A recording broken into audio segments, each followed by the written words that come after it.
إن الحمد لله نحمده ونستعينه ونستغفره ونستهديه ونعوذ بالله من شرور أنفسنا ومن سيئات أعمالنا من يهده الله فلا مضل له ومن يضلله فلا هادي له وأشهد أن لا إله إلا الله وحده لا شريك له وأشهد أن محمدا عبده ورسوله وخليله وصفيه من خلقه صلى الله وسلم وبارك عليه وعلى آله وصحبه أجمعين أما بعد يقول الله تبارك وتعالى في كتابه الكريم بعد بسم الله الرحمن الرحيم يا أيها الذين آمنوا اتقوا الله وقولوا قولا سديدا يصلح لكم أعمالكم ويغفر لكم ذنوبكم ومن يطع الله ورسوله فقد فاز فوزا عظيما ثم أما بعد. Vetëm Allahun e adhurojmë, vetëm atë e falenderojmë dhe vetëm prej tij ndihmë dhe falje kërkojmë. Salavatet, selamet dhe përshëndetjet më të përzemërta dhe më të sinqerta, më të dashurit të Zotit ja dërgojmë Muhammedit alayhi salatu wassalam, familjes së tij, shokëve të tij dhe gjithë pasuesve të traditës së tij deri në ditën kur nuk do të ekzistojë më kjo gjësi. Zoti i Madhërisëm në Kur'anin famadh urdhëron e thot: O ju besimtar, tregoni dhe dëshmoni frikë respekt meriton ndaj Zotit tuaj, dhe mos flisni vetëm se atë cila është e drejtë, e qelluar dhe e vërtetë, nëse ju e bëni një gjë të tillë, Allahu do ta përmirësoj juve veprat tuaja, do ta fal juve mëkatet tuaja. Kush e pason Allahun dhe të dërguarin e tij, do të përfundojë si triumfues madhështor. Besimtarë nderuar, javën e kaluar kemi filluar të flasim për shkaqet kryesore të devijimit, duke qenë se Allahu i Madhërisëm përmes një duaje në surën Ali Imran na mëson se si besimtari dhe besimtarja duhet t'i kërkojnë Allahut për herë qëndrueshmëri në besim, në udhëzim, sepse ekziston edhe devijimi pas udhëzimit, gjë që e kuptuam edhe gjatë këtyre ditëve për një person që nuk dua ta përmend, i cili deri dje ishte thirrës për në rrugën e Allahut, por tani u bë kundërshtar i Allahut, tani ndryshoi krejtësisht, e largoi hijabin e shumë gjëra tjera. Pra ka devijim pas udhëzimit. Nuk kemi garancë askush, derisa nuk i kuptojmë shkaqet e devijimit dhe shkaqet e udhëzimit, ekziston rreziku me deviju. Ruana Zot nga devijimi pas udhëzimit. Kemi përmendur që shkaku kryesor i devijimit të një besimtari dhe të një besimtare është ignoranca, ku s'kemi njohuri, qoftë edhe elementare për fenë e Allahut. Dhe nuk ka gjë më të rëndësishme se sa ta njohësh Allahun, ta njohësh fenë e Allahut, sepse është lidhja e përhershme mes robit dhe mes Zotit. Çdo njohuri tjetër, çdo dituri tjetër i përket jetës së kësaj bote. Pra, përfitimi prej saj është aq sa të jetojmë jetën e kësaj bote. E normalisht që ato ndërtohen pikërisht nga dituria kryesore që është Kurani. Por dituria e përhershme e cila nuk mbaron kurrë, benefitet e së cilës janë të përhershme është dituria për Allahun, dituria për fenë e Allahut. E disa mundohen që ta ndajnë diturinë për Allahun prej diturisë për fenë, dhe mundohen ta trajtojnë fenë si diçka njerëzore, jo hyjnore.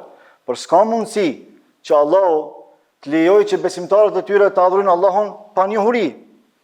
Është e pamundur ndonjë gjë e tillë, sepse askush nuk meriton edhe respektin edhe vëmendjen më të mirë e më të ndritur se sa Allahu subhanahu wa taala. Prandaj ai na tregon se kush është qenia e tij, çfarë emra, çfarë cilësi ka, si duhet ta adhurojmë atë, cili është qëllimi i ardhes sonë jetën e kësaj bote, si duhet i trajtojmë përgjegjësitë tona në jetën e kësaj bote e kështu me radhë.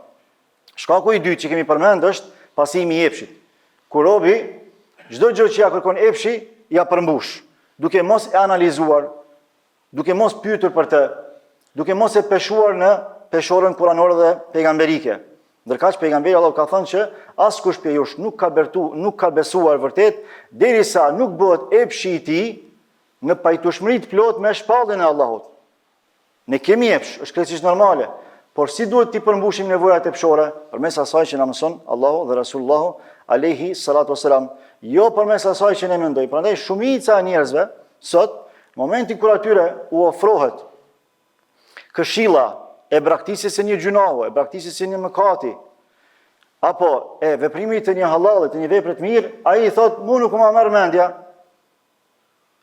Pra, je përparësi mendjes ti para argumentit të Allahut subhanahu wa taala. Dhe e treta që kemi përmendur është shoqëria e keqe, dhe kemi thënë se ndikimi i shoqërisë së keqe është më i madh se sa ndikimi i familjes.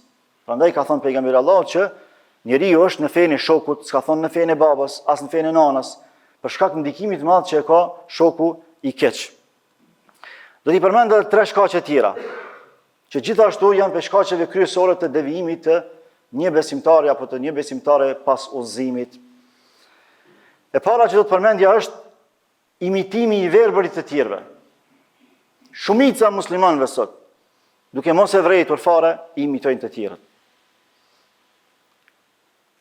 Allahu thot në Kur'an: "Wala tattabi' ahwa'a alladhina la ya'lamun." I thot Muhamedit sallallahu alaihi wasallam. Dhe derisa i thot Muhamedit sallallahu alaihi wasallam, paramendojeni se sa të nevojshëm jemi ne që Allahu të na këshilloj me këtë këshill. E ky ajet do të thot mos i paso epshet e atyre që nuk din. Njerëzit kanë prirje me thirrje në gjëra epshore. Madje pa kufishëm, nuk ngopet njeriu kur për me ushqy epshin e vet. Kur nuk ngopet. As për çështje moralit, as për çështje të pasurisë, as për çështje të famës, as për çështje të autoritetit dhe të fuqisë. Sa më shumë që ka, aq më tepër kërkon. Nuk ngopet epshi njerëzor. E vetmja gjë që e ngop epshin njerëzor është edukata kuranore dhe ajo pejgamberike. Prandaj muslimani i vërtet ndon se e din që ka epsh, por ai e edukon epshin. Ai respekton martesën, martohet, ai e ruan synin, e ruan veshin, e ruan dorën nga harami. Ai e respekton Allahun subhanahu wa taala duke edukuar epshin e tij. Ai mjaftohet me atë pasuri që e ka. Aqsa Allahu ja ka dhënë, e kërkon shtimin, zgjërimin është krejtësisht normale, por e kërkon në rrugë dur, në mënyra legjitime. Nuk e kërkon me haram, e kërkon me halal. Nuk e kërkon me kamat, e kërkon me tregti. Jo me vjedhje me hajni, por me devotshmëri. Thot pejgamberi Allahut: "La tattabi'unna sunana man kana qablakum shibran bi shibr wa dhira'an bi dhira', hatta law dakhalu juhra dabbin la dakhaltumuh." Do t'i pasoni të tjerat, pëllëm, e krah më krah, pra hap pas hapi. Çka do që të bëjnë tjerat, edhe musliman kanë me këshyrë me ba. Ata shpikin diçka të re, mulle edhe na me shpik diçka të re, se po jesim mrapa, po jesim mangu. Fillojnë me undi inferior. Derisa thot edhe si kur të futeshin në vrimën e hardhucës, ju do t'i pasoni që të futeni edhe ju në atë vrim. Pra verbërisht, pasimi verbër. I thanë sahabët: "Ja Rasulullah, el jehudu e nësara", a është fjala për qifutët dhe për të krishterët? Kale sallallahu alaihi wasallam: "Femen", po për këtë tjetër e kanë fjalën unë. Çdo gjë që sot është komercializuar në botë, prapavinë ka fetare, por jo islame. Tash në fund vit, ajo që ka ndodhur, dini të gjithë. Me pisha, me babadimra, me ku e di se çka. Kanë filluar musliman mundi mangu, sikur dhe nata kishin pas një babadimër. Apo në i pish islame diçka. Edhe po i pasojnë ata, fatkeqësisht. Po i pasojnë ata. Pejgamberi Allahut e ka sqaruar këtë në kohën e sahabëve që kës ka mujt mu paramendu. Pra kur ja ka thonë këtë sahabëve, ata s'kan mujt me besu, që kanë marrë musliman, që kanë me këshyrë mi përngjasu në çdo element të tjerët. Ka thonë, jo që keni mi pasu, po plan e hap pas hapi. Kur gjos kam ju ik. Çështu keni mi pasu ata. Madje thotë edhe sikur të futeshin në vrimën e hardhucës, do të futeshit edhe ju. Muslimanët nuk kanë nevojë me përngjasu me tjerë, se Allahu a ka zgjedh edhe edukatën, edhe kulturën, edhe diturinë, edhe pasimin ma fisnik që mund me egzistu. Na e pasojmë njeriu më të ditur që ka egzistu, njeriu më të ndershëm, njeriu më të devotshëm. Edhe Allahu e ka kompletu këtë fe. Çdo gjë që i nevojitet njerëzve, Allahu e ka kompletu, e ka përsos. Çfarë do që të kërkojmë tjetër përpos kësaj që Allahu na ka dhënë, është vetëm devijim. Është vetëm shkatrim. Sado që neve mund të na duket si e mirë, si e këndshme. Shikoni tash, muslimanët kanë filluar me festu Halloweena. Festën e shtrigave. Subhanallah. Ty i pas me laqet e Allahut, ty i pas gjonat më të bukura që ekzistojnë, Islami thret në higjinë, Islami thret në pamje të bukur, ata shkojnë bëhen hukubeta. Mos vetë qysh bëhet. Ti pasu plan pas planbe e hap pas hapi. Runa Zot. Peshkaqeve tjera është edhe mos edukimi i mirëfillt fetar në familje, që e devijon njeriu, mungesa e edukatës fetare në familje, dhe çdo gjë fillon nga familja. Të gjithë prindrit e kanë obligim, aq sa din dhe aq sa kanë mundësi, që ti edukojnë pasardhësit e tyre në frymën islame të pastër.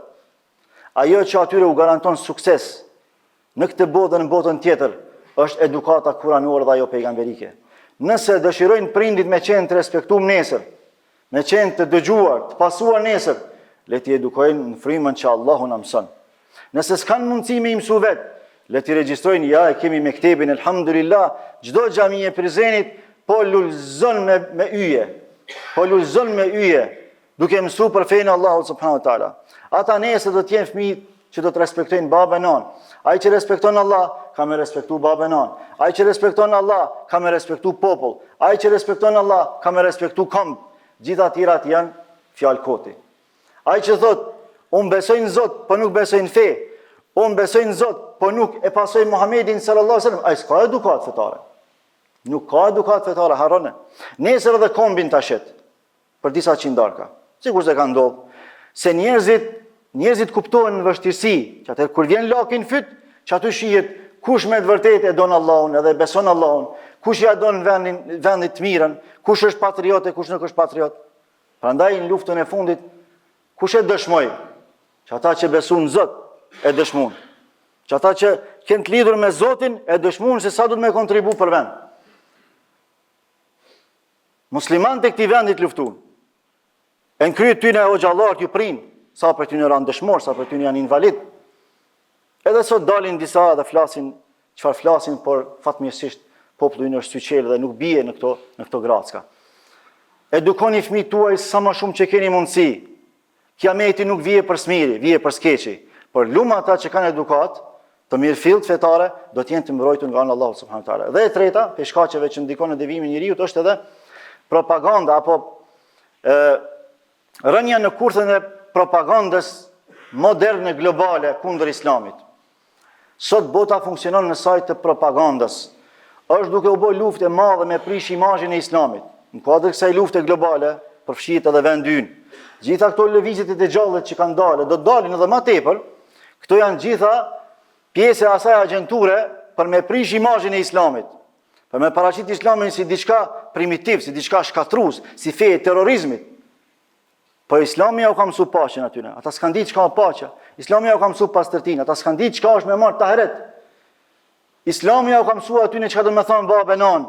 Islami ja u ka mësu aty drejtsinë, sa ata me zullum i kanë marrë shtetet e tyre. Islami ju ka mësu se vetëm drejtësia zhvillon, asgjë tjetër. E lutim Allahun subhanahu wa taala me na bëjë besimtarëve që e ruajnë udhëzimin, duke i ndërmarrur shkaqet e udhëzimit, duke i ruajtur ato dhe duke u mbrojtur nga shkaqet e devimit. Aqulu qawli hadha wa astaghfirullaha li wa lakum wa li sa'iril muslimina min kulli dhanbin fastaghfiruhu innahu huwal ghafurur rahim walhamdulillahi rabbil alamin.